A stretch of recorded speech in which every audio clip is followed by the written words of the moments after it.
Hey guys, Brittany here from She Run the World.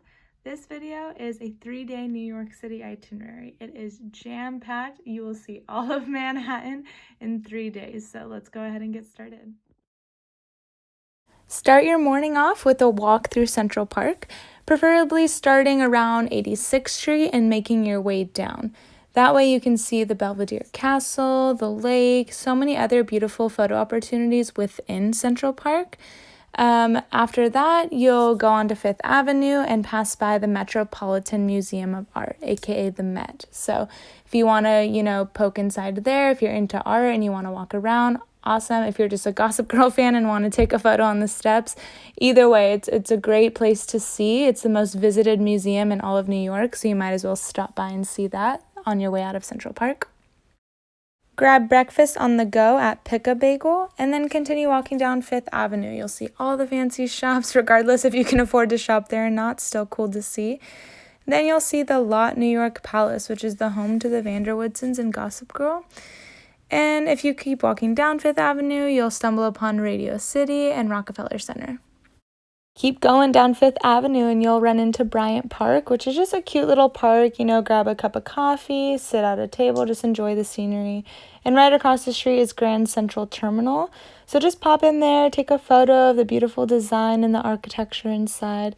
It was also featured in Gossip Girl, so that's a plus if you're a fan too. So now you're actually going to get off Fifth Avenue and continue on 42nd, which is where Grand Central Terminal is located on.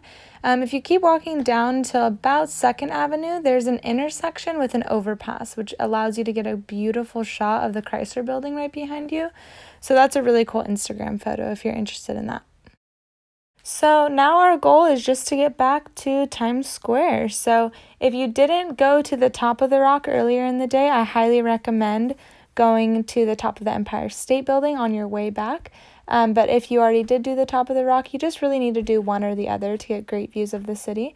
So either go to the top of the Empire State Building or keep on walking if you already did top of the Rock and just get to Times Square.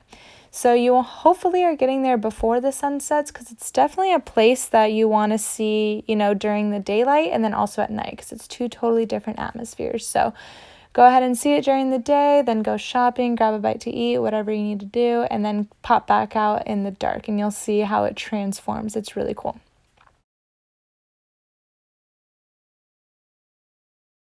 Start your morning off with a nice walk on the High Line. It's an elevated park along a freight rail line, so you get really cool views, of the water, of different buildings, even this really unique building called the Vessel that was built a couple years ago. And once you finish your walk along the High Line, you should end near the Chelsea Market, so go ahead and walk through the market to find breakfast. After you finish eating, continue walking down south and you'll stumble upon the Friends apartment where Rachel and Monica lived in the TV show Friends on the corner of Grove and Bedford. So obviously if you're a Friends fan, it's pretty cool just to do a quick photo op. And then you'll keep walking a couple streets further to Washington Square Park. So this is just a really cool park, with a fountain, a huge arch, plenty of seating. So you can just go and just relax. You could grab a quick snack at Palms Frites, which is a place famous for its fries and unique sauces. But either way, it's just a cool place to see, take a couple photos and just relax. Once you're ready, head up to Union Square. It's another nice park just filled with greenery and benches.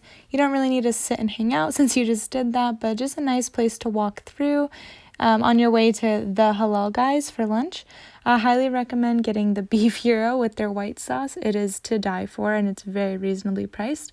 There's not much seating there, so you can just take it to go and walk up 1 block to Stuyvesant Square.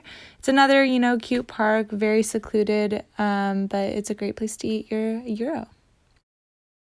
Next up, we have a long walk, about 1.5 miles down to SoHo. Obviously, if you want to, you can take the metro or bus if you prefer that to walking. But, the main thing to do in SoHo is just to walk around and shop. So if you're not interested in shopping, it's still cool to just walk around and window shop. There's some really cool architecture and beautiful buildings. There's also a really cool photo spot outside of the Nomo SoHo Hotel. It's just, ivy arches and it's really gorgeous. And once you're ready for something a little bit sweet, don't forget to stop by the Levain Bakery. There's many locations around Manhattan, but since you're already in the area, I would definitely recommend trying their dark chocolate chip cookie. It completely melts in your mouth. It's insane. Once you're done shopping and exploring Soho, head up to Madison Square Park.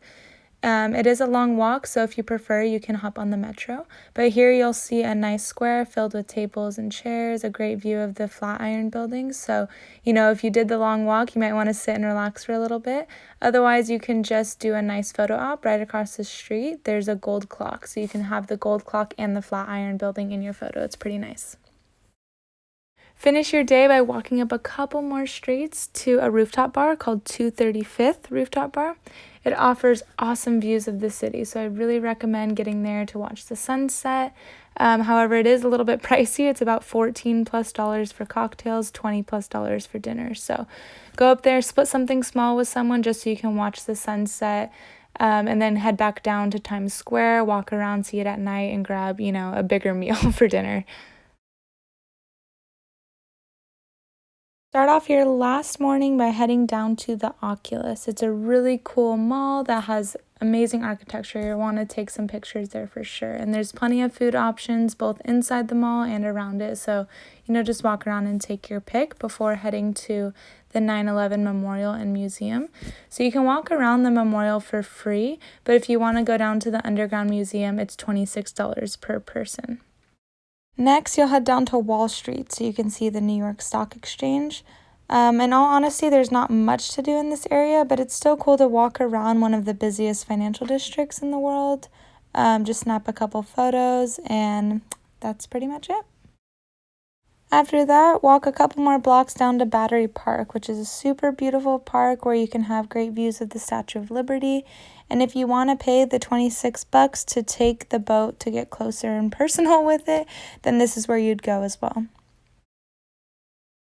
Next up, it's time for the famous walk across the Brooklyn Bridge. So in total, the bridge is just over a mile long, and it can take anywhere between 30 and 60 minutes depending on how often you stop for photos, but it really does provide you with awesome views of the Manhattan skyline, so it's really worth it.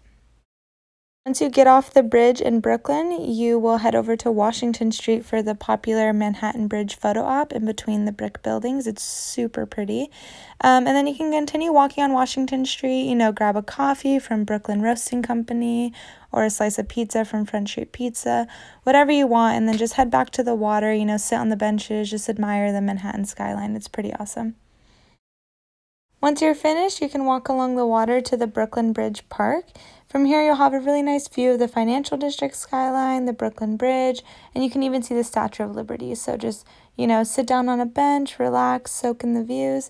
Once it's starting to get around sunset time, head back to the Timeout Market. There is a free rooftop garden on top. So you can head up there, watch the sunset, and then head back inside the Timeout Market to, walk around the shops, grab dinner, even grab a drink at one of the bars. But it's a really cool place to watch the sunset and then enjoy the evening. So there you have it, the 3-day jam-packed New York City itinerary. Let's do a quick recap just because there was so much information. On the first day, you're going to do Midtown, so you'll see Central Park, the Met, Fifth Avenue, Lot New York Palace, Rockefeller Center, Radio City, Bryant Park, Grand Central Station, the Chrysler and Empire State Buildings, and Times Square. On day 2, you will move to the Village and SoHo. You will see the High Line, Friends Apartment, Washington Square Park, Union Square, Stuyvesant Square, SoHo, Madison Square Park, and the Flatiron Building. And lastly, on day 3, you'll be heading down to Lower Manhattan and Brooklyn. So you'll see the Oculus, 9/11 Memorial, Wall Street, Battery Park, Statue of Liberty, Brooklyn Bridge, Dumbo Brooklyn neighborhood, and the Brooklyn Bridge Park. So that's it. That's my 3-day New York City jam-packed itinerary.